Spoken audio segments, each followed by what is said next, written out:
السلام عليكم.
بسم الله الرحمن الرحيم والحمد لله رب العالمين وسبحان الله العلي العظيم نؤمن به ونستعينه ونستهديه ونسترضيه ونستجيره ونستنصره فإنه حق من هدى الله فلا مضل له ومن يضلله فلا هادي له ونصلي ونسلم ونبارك على الحبيب المصطفى النبي الأمين محمد المرسل رحمة للعالمين خاتم الأنبياء والرسل أجمعين وعلى آله الأطهار الميامين وعلى صحبه المختارين. اللهم يا علي عظيم، اللهم يا رب إنا نسألك أن تقسم لنا من خشيتك ما يحول بيننا وبين معاصيك، وأن تقسم لنا من رحمتك ما يقربنا من طاعتك، وأن ترزقنا يا الله من اليقين ما يهون علينا مصائب الدنيا وأحداثها.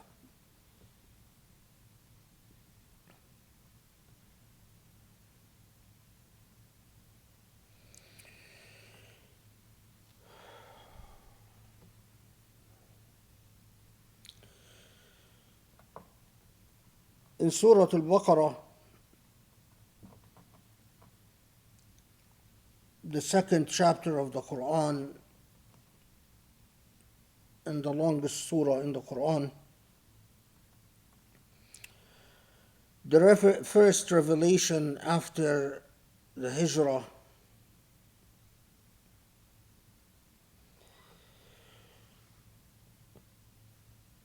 right after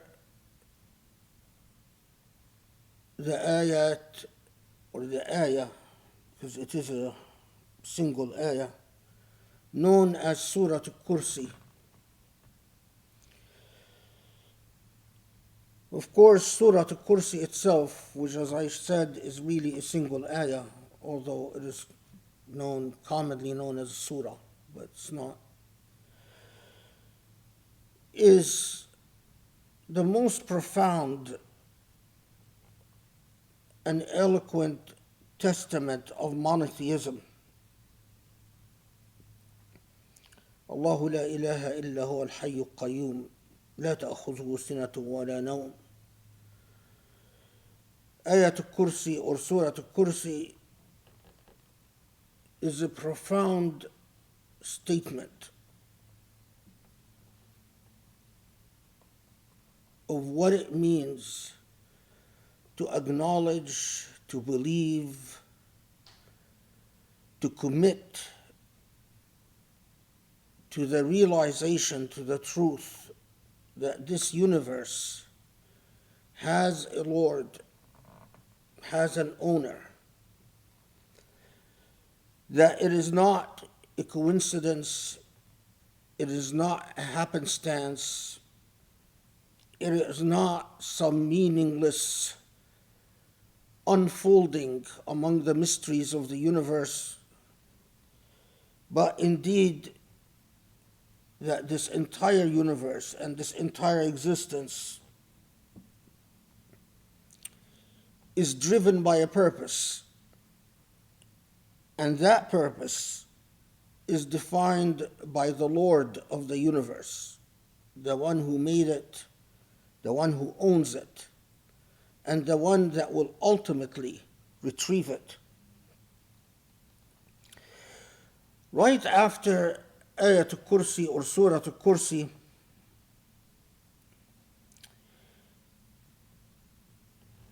is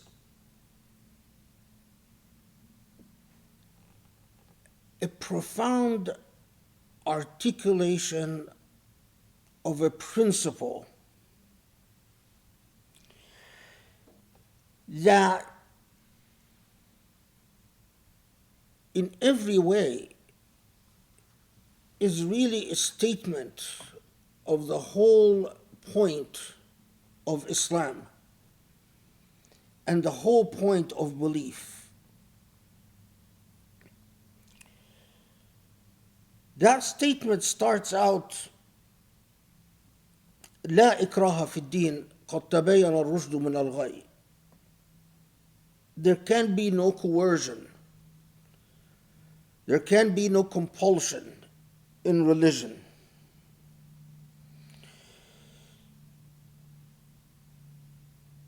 And a reaffirmation in saying قد تبين الرشد من الغي, a reaffirmation that truth and falsehood, wrong and right, darkness and light are innately known. It's saying قد تبين, falsehood from truth is clear. But the language itself indicates that clarity here means that they can be comprehended, they can be understood by innate natures.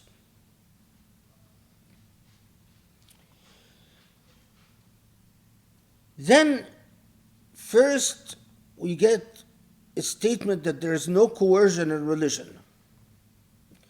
Truth and falsehood is obvious, or should be obvious.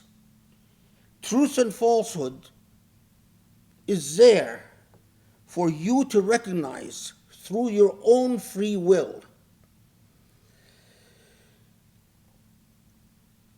That truth and falsehood do not need coercion to be realized. You don't need compulsion to realize what is wrong and right. But the ayat go on to tell you that فمن استمسك بالعروة الوثقى لا انفصام لها والله سميع عليم.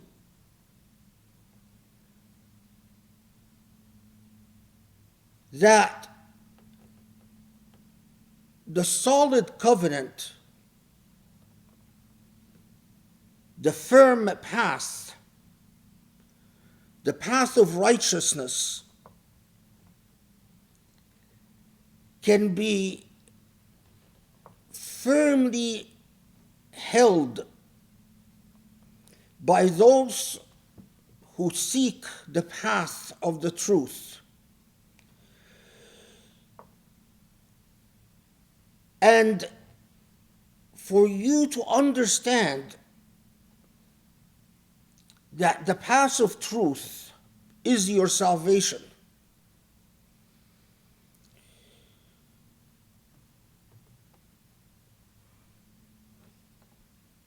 to empower the self to realize the innate goodness and differentiate what is innately good from what ought to be known as wrong,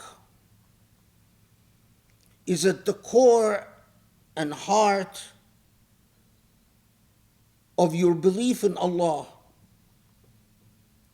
and your recognition that you live in this universe as a guest, a passerby, but you live in a purposeful universe, a universe given its meaning, not by your whim, not by your tribe, not by your nation, not by your clan, not by your family,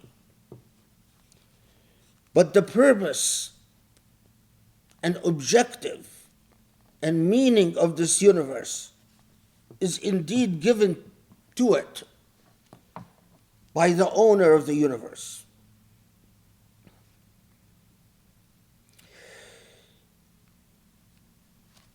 But then the Quran goes on to explain that those who believe recognize an alliance, the alliance that they recognize it between themselves and their Lord. Indeed, the tone of the Quran and the hermeneutics of the Quran is such that the alliance or the recognition of that alliance, Allah ولي الذين آمنوا يخرجهم من الظلمات إلى النور. That recognition of the alliance between you and the Lord of the universe is part and parcel of acceding to and accepting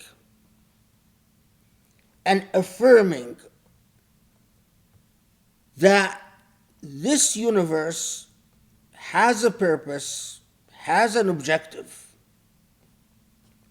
and that that purpose and objective is defined by your Lord and your Maker.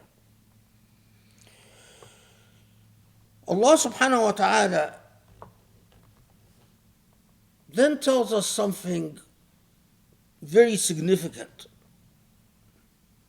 It is as if we take Allah's hand once we say we freely believe and we are freely Muslim. It is as if we take Allah's extended hand and Allah tells us that Allah takes us out of darkness to light. And Allah continues on to say that in fact those who do not take Allah's hand, whether they know it or not,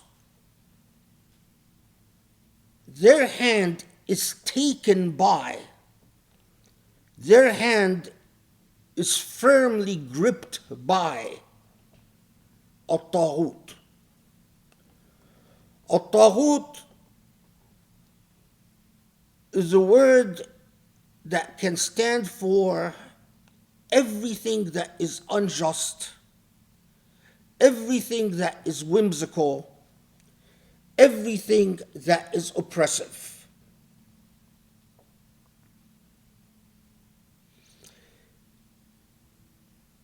But At-Taghut,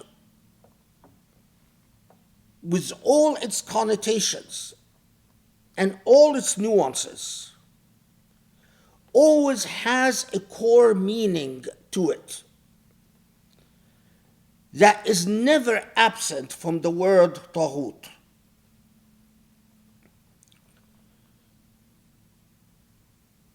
The core meaning is oppression and injustice. So while the path of God is the path of light, the path of Taghut is the path of darkness. But remember how this passage starts. It starts by enshrining a principle. There is no compulsion. There is no coercion.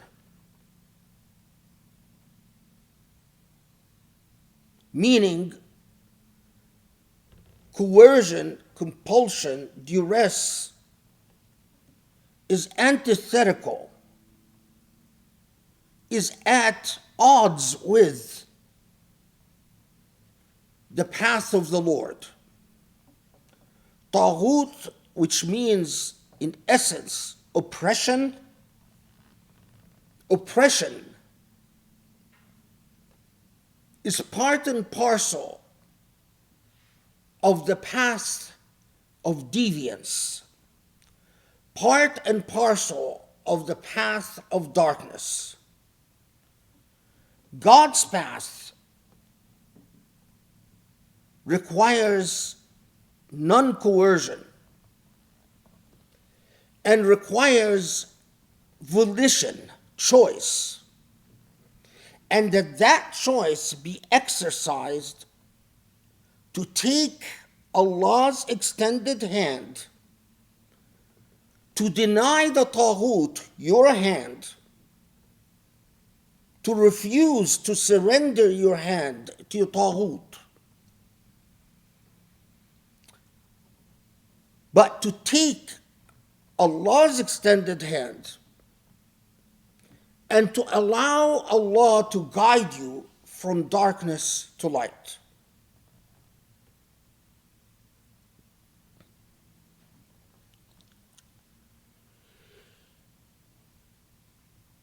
All too often, although Muslims philologically unpack the meanings of these words, all too often, Muslims did not pause to reflect upon the full connotations and implications of these words. And here, I want to take you back to a critical moment that we must always go back to. And that is the import of Islam upon those who first received it. There is no doubt that the first converts to Islam, whether we are talking about the Mecca period or the Medina period, celebrated the fact that they freely chose to be Muslim. It was a point of great pride and privilege for them. In fact, they exercised this choice although their societies condemned them and persecuted them for that choice.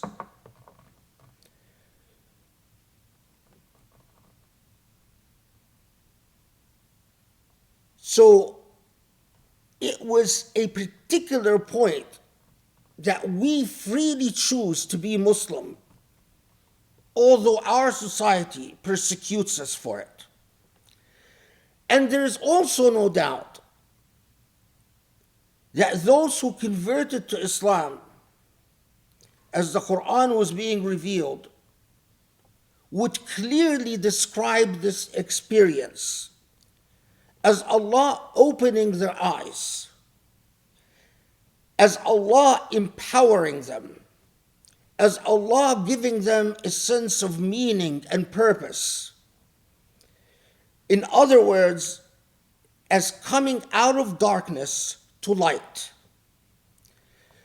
They migrated from lives without a purpose, without a meaning, without an anchor, without a moral path, to a life with a meaning, with an anchor, with a purpose, with a moral path. And that experience would be easily described as migrating from darkness to light.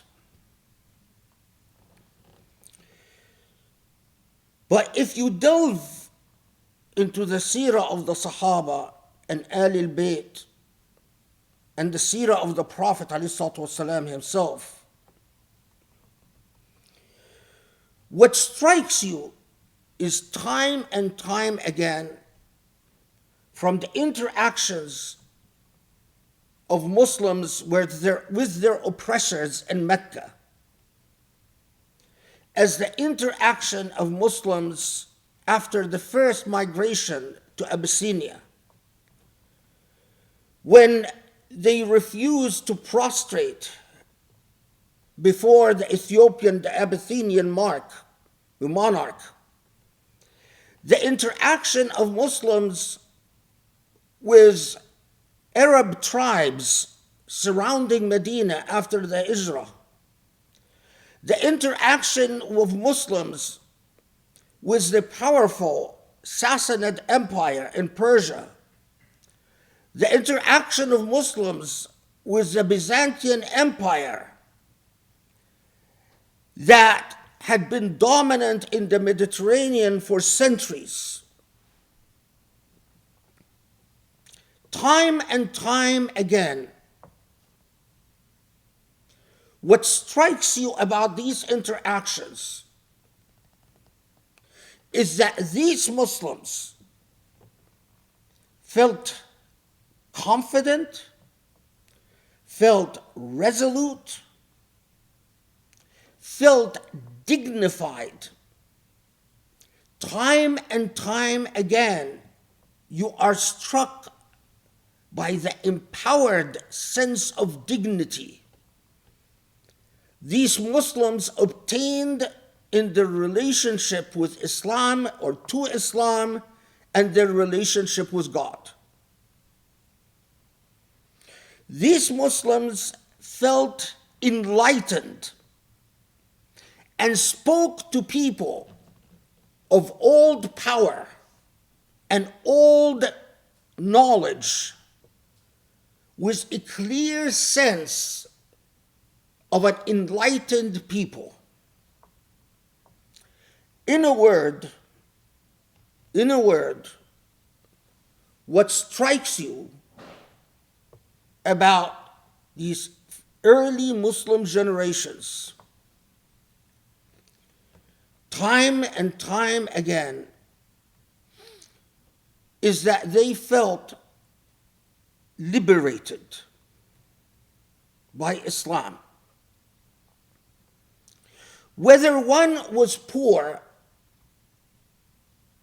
they spoke with a distinct sense of dignity and a triumphant sense of liberation, whether they were poor or rich, Arab, non-Arab, Qurayshi, non-Qurayshi, whether they were free or even slaves. They spoke and acted with a distinct sense of liberation. In fact, what is striking is for all the battles that the early Muslim generations fought, right and wrong, they saw themselves, they saw their role in the Near East and in the Mediterranean area as liberators. As they fought their wars against the Sassanid Empire and against the Byzantine Empire, the way that they consistently spoke to the people ruled by these empires was always in the language of liberators. The idea that Islam is liberation was identical to the notion that Islam is from darkness to light.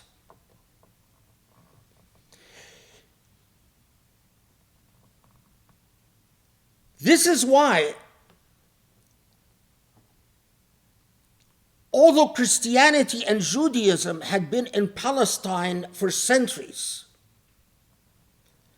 and although Christianity and Judaism had been in Sham for centuries, and Christianity and Judaism had been in Egypt for centuries, and although Zoroastrianism had been in Persia for centuries. Anyone that claims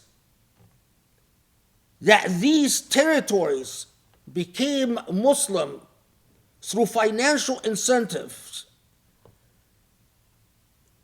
is defrauding history, because the historical record doesn't support any claims that conversions to Islam were driven by fiscal policies or coercive military policies.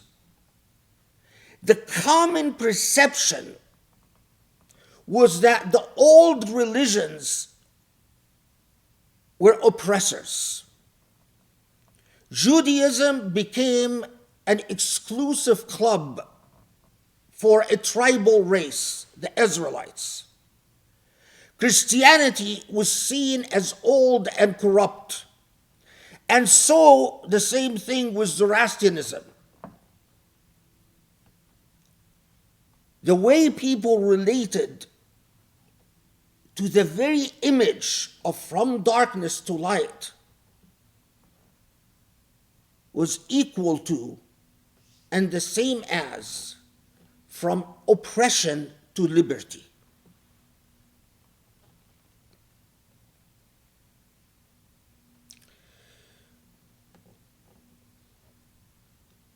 When you realize this,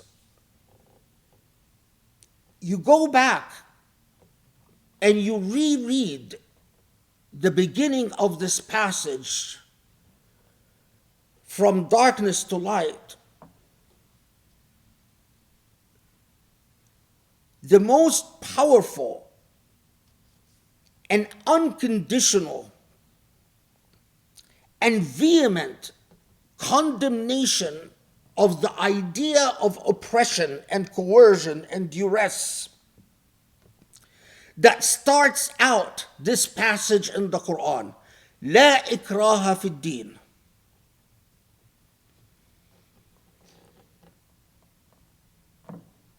You see this in so many narratives throughout the seerah. The followers of Muhammad did not feel like they were surrendering their individuality. They felt so empowered as individuals that they even dared to commit acts of treason and not fear the coercive arms of the armies of the Prophet. When, for instance, in the Battle of Uhud, 1/3 of the army withdrew. Clear act of treason. When in the Battle of the Trench, a large portion of the army did not abide by the Prophet's commands, ﷺ. Despite that, the Quran is most resolute in instructing the Prophet ﷺ to always affirm the self-worth of his followers in telling him, shawirhum, consult with them. You must always solicit their opinions. وَإِن كُنْتَ فَظًّا غَلِيظَ القَّلْبِ لَانْفَضُّوا مِنْ حَوْلِكَ.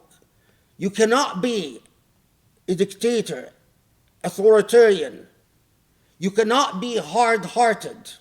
You cannot be rude. You cannot be dismissive.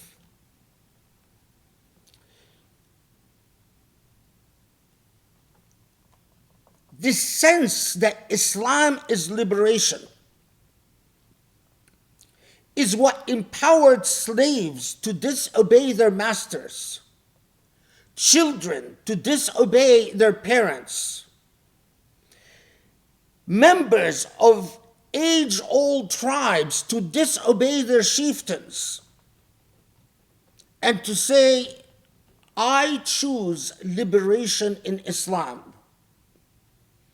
This sense of liberation, the idea of liberation, that Islam takes us from being slaves to everything in life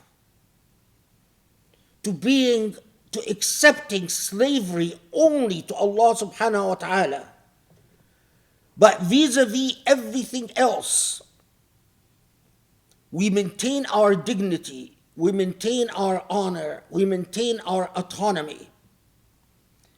It is that sense of dignity, that sense of liberation that empowered those people to defy the age-old Sassanid Empire, to defy the age-old Byzantine Empire, to enter into Egypt and Syria and Palestine as liberators, to announce themselves to the people as, we've come here to protect you and to end oppression, to end the oppression that you've suffered under for centuries.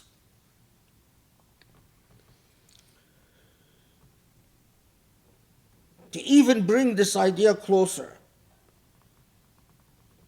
time and time again, you read this phrase throughout the seerah, أعزنا الله بالإسلام.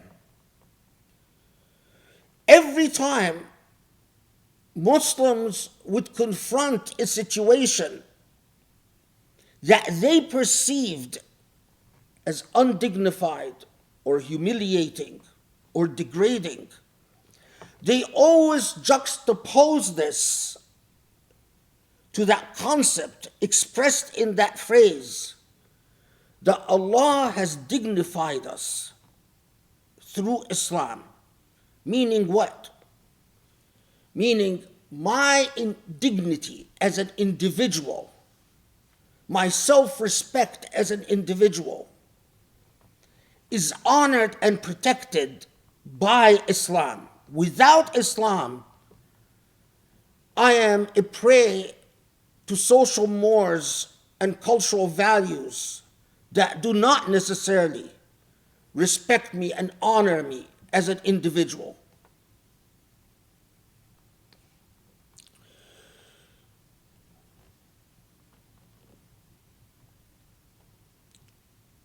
When you read so much of the triumphalist history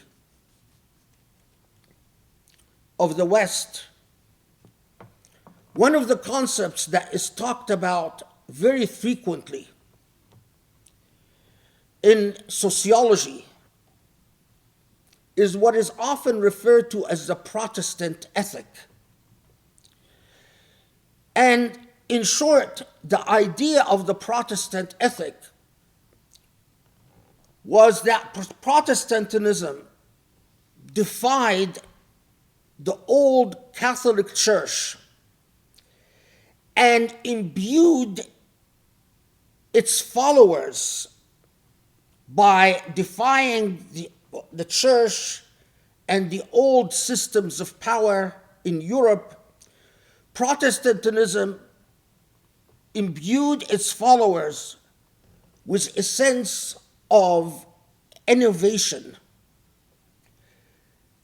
self-motivation, with a sense of autonomy, with a sense of hard work, with a sense of individualism, with a sense of irreverence towards authority.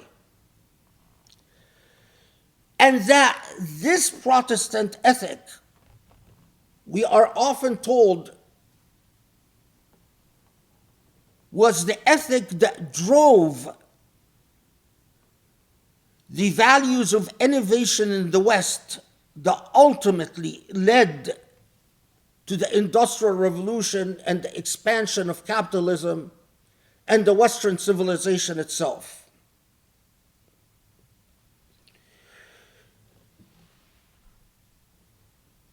But in reality,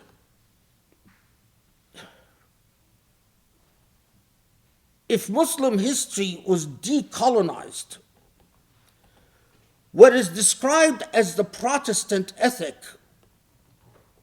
is in truth nothing more than the Islamic ethic that gave birth to the Islamic civilization. Individual self-initiative, a distinct sense of autonomy and independence, a refusal to rely on the authority of the state to get things done, but a creative sense of self-initiative and innovation and creativity. And this is the elixir that led to the spread and the birth and the spread of the Islamic civilization. The individual human being was honored, respected, and dignified. Even the idea of the hukuk, rights, never accrued to the collectivity in Islamic thought. Rights were always either to individuals or to God. And the rights of God, contrary to the brainwashed, colonized intellects of Muslims today, were never equated with the rights of the public. It was always the rights of the individual. And the rights of the individual trumped the rights of God when it came to legal enforcement.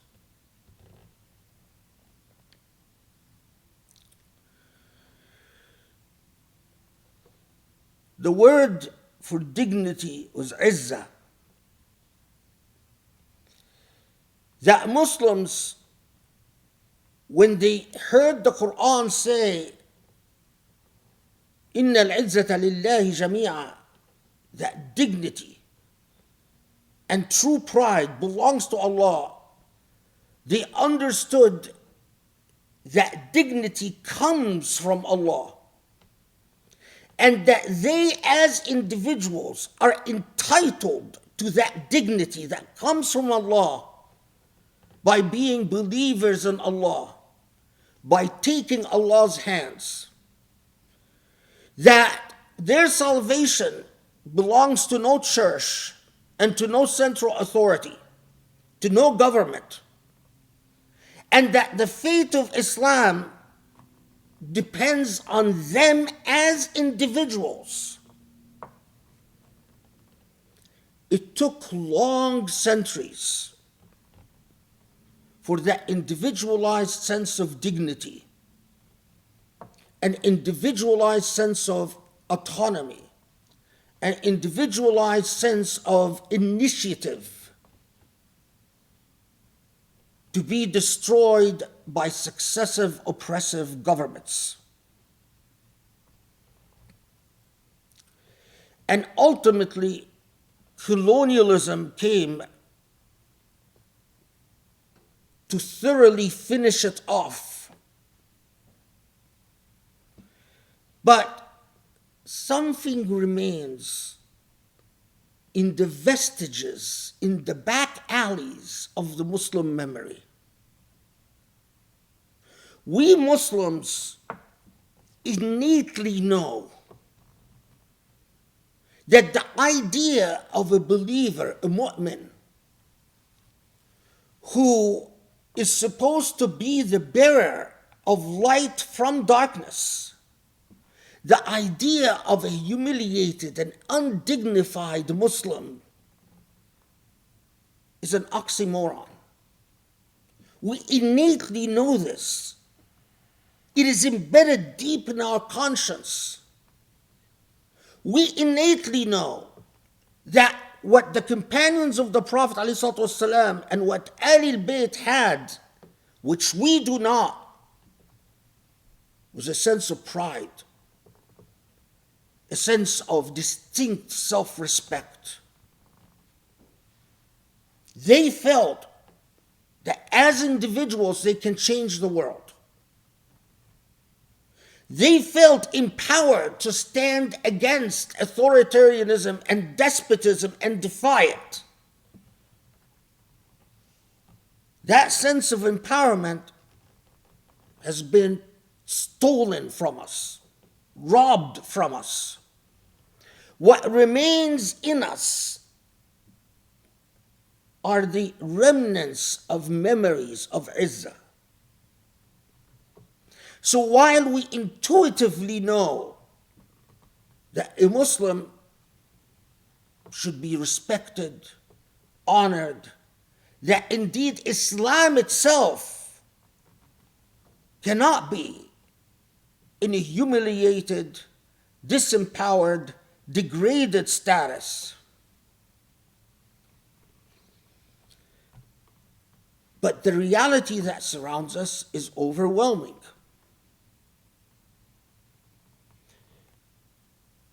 We wake up and we see people, someone in Sweden humiliating and burning the Quran. Notice, this doesn't happen with even Hindu religious texts. It doesn't happen with Christian religious texts or Jewish religious texts. In fact, the likelihood that if you do something like this to Jewish religious texts, you will fall under anti-Semitic laws and be punished as an anti-Semite. But we Muslims watch someone insulting the Quran and burning the Quran in Sweden, and when it all is said and done, we feel powerless to stop it. Another guy pours alcohol on the Quran and burns it and steps on it and pounces on it and insults it and calls the Prophet's names. It turns out that he was in Russia, and we are powerless to stop it.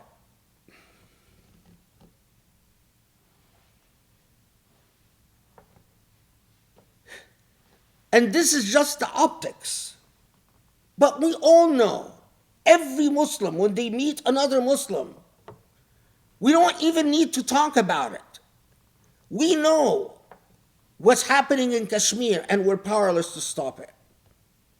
We know what happened to the Rohingyas, and we're powerless to stop it. We know what happened to the Uyghurs, and we're powerless to stop it. Our parents, or if you're my generation, you actually remember yourself the rape camps of Bosnia. And we all know that we couldn't do a thing when all the thousands of Muslim women were raped repeatedly, time and again, and impregnated. And that ultimately all Muslim countries did was protest in the UN, object in the UN. Nothing else happened. We all know, or at least some of us remember, what Israel did in Jenin in 2002, and again in 2005, and again in 2008. And the most recent invasion of Jenin, thousands of civilian Palestinians displaced, 800 homes damaged or destroyed. Leave alone 12 killed, some of them children. Over 100 wounded, 20 of them in critical condition.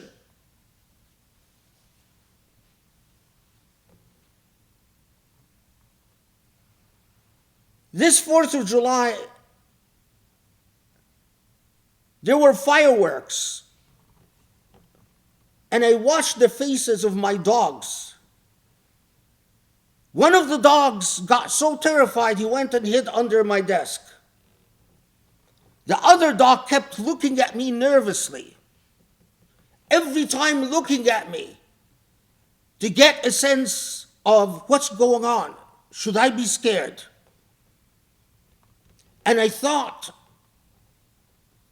within in Mukhayyam Jenin, 1 kilometer, 20,000 people crammed in 1 kilometer in the Mukhayyam, not the city. And can you imagine the children in that compact area when Israeli soldiers marched in, ordered them to stay in the basement of their buildings, and then went ahead and fired missiles at the buildings that they were ordered to stay in, as they heard the upper floors crumble? Can you imagine the terror of these children? As yet, they have to withstand another Israeli onslaught. And the entire Muslim world, the same powerlessness,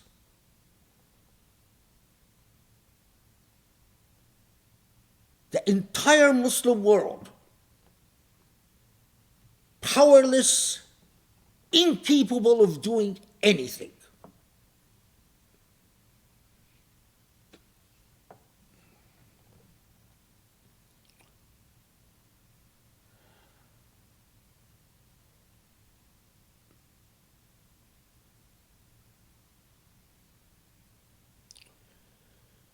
Let's continue in the second khutbah. أقول قولي هذا وأستغفر الله لي ولكم أسأل الله يستجب لكم. بسم الله الرحمن الرحيم والحمد لله رب العالمين وسبحان الله العلي العظيم اللهم صل وسلم وبارك على الحبيب المصطفى محمد يا رب العالمين.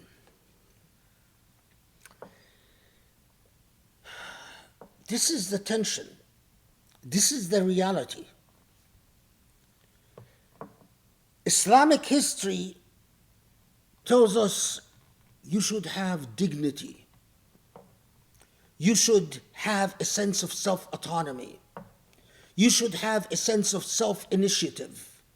You should have a sense of being innovative. Someone who is a mover and shaker. You are empowered by God as an individual. You carry the difference in your hands between darkness and light. Go out and conquer the world. Meaning change the world. Do good in the world. We get this from the text of the Quran, the Sunnah of the Prophet, the Seerah, the history of early Muslims. But then that quickly clashes with irreality. We are not just the most powerless people, but powerlessness has created deformities in Muslim thought that cannot be reconciled with izzah, with dignity, with enlightenment, with actually being a gift to humanity. These are deep pathologies. Consider, just to clarify exactly what I'm talking about even further. At the same time that the Israelis forced the Palestinians to live under an actual apartheid regime, I have a number of studies here and articles about how the same apartheid that Israel has created for Palestinians in Gaza, it is now entrenching against Palestinians in the West Bank. At the same time, consider this. Algeria suggests to the Egyptian government We, Algeria, are ready to supply, to give Gaza all the gas and oil it needs for free. All we need is for you Egyptians to allow the Algerian shipments to reach Gaza. And the Egyptian government doesn't dare. In fact, the Egyptian president reportedly lost his temper with the Algerian president and told him, "Enta عاوز تخرب بيتي? Do you want to ruin me? Are you serious? Help the Palestinians by letting the gas and oil shipments reach? What am I going to do with my Israeli bosses and my American bosses?" At the same time, this is happening. Do you realize that the protector of the two holy shrines, consider this, an imam giving a khutbah during Jum'ah was filmed because this imam just asked the government to fear God, which its policies of tarfih, of entertainment and all the dancing and all the alcohol and all the stuff they're doing in the Holy Land.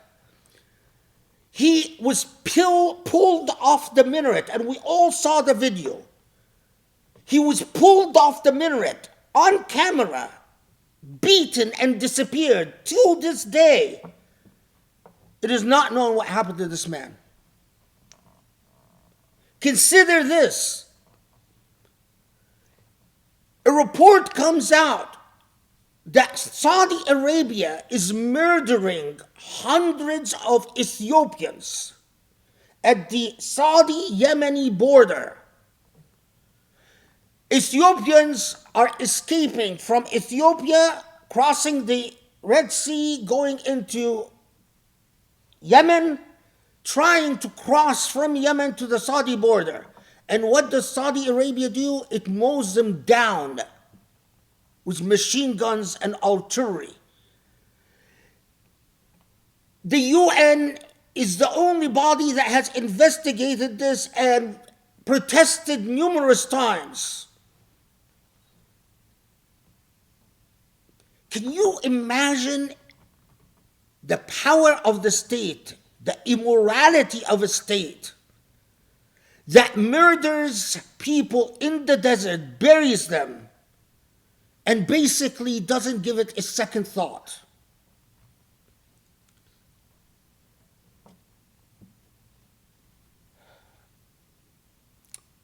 Give you one final example. That same Muslim world, the world that so many of us look to when we want the dignity and well-being of Islam and Muslims to be protected, the amount of injustice and gross ugliness that pervade that world should tell you that you must give up all hope in this thoroughly colonized world.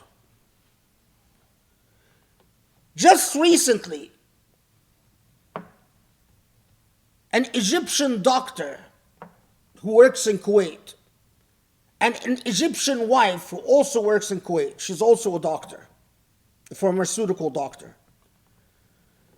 During Eid, they go on vacation back to their homeland, so they on vacation in Egypt. They've bought an apartment in an area of Egypt called Medinti. They have 3 children, 2 boys and 1 girl.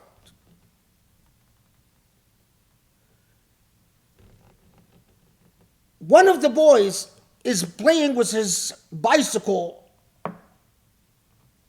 By accident, hits a parked car and scratches it. He goes up and tells his parent, "I was playing and I hit a car and I scratched it." His parent says, Let's go find out who this car belongs to, because we must tell the owner of this car that we are responsible and that we must fix the scratch. So doing the moral thing, taking responsibility. Make a long story short, it turns out that this car belonged to an army officer. The army officer's response is to drive his car and mow down the family, killing the mother, the three children, and critically wounding the father. This, however, is not an exception in Egypt. This is exactly how the police and army deal with their people. Numerous crimes, including an army officer who killed 37 people packed in a car, was acquitted by court.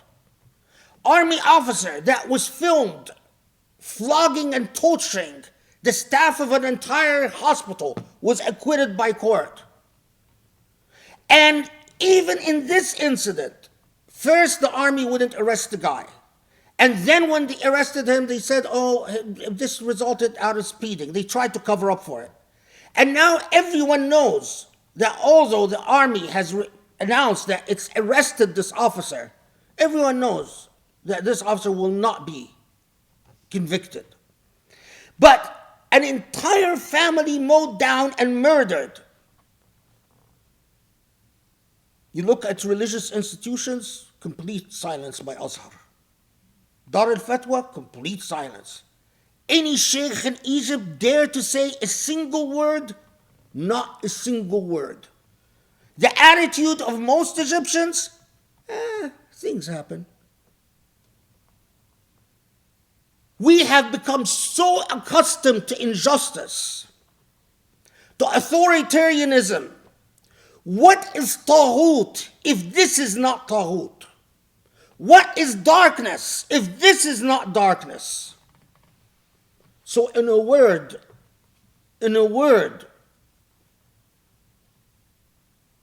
if you want a sense of izzah, a sense of dignity, you will not find it with the Saudi government.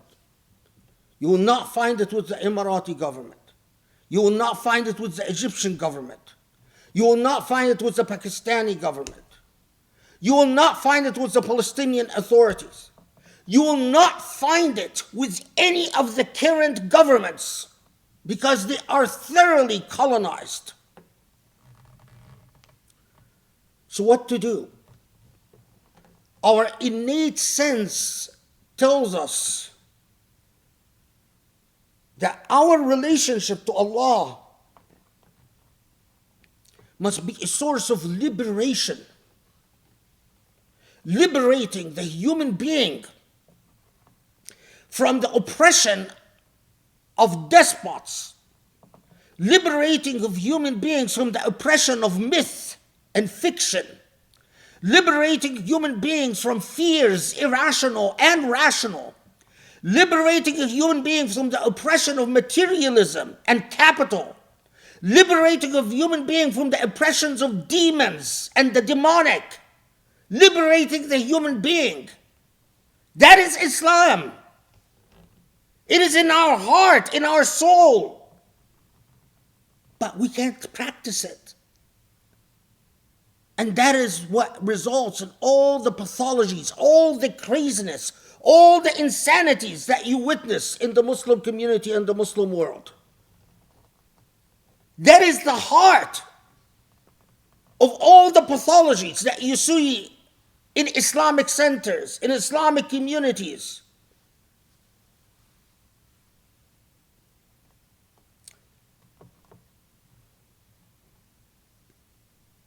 There is no solution other than to go back.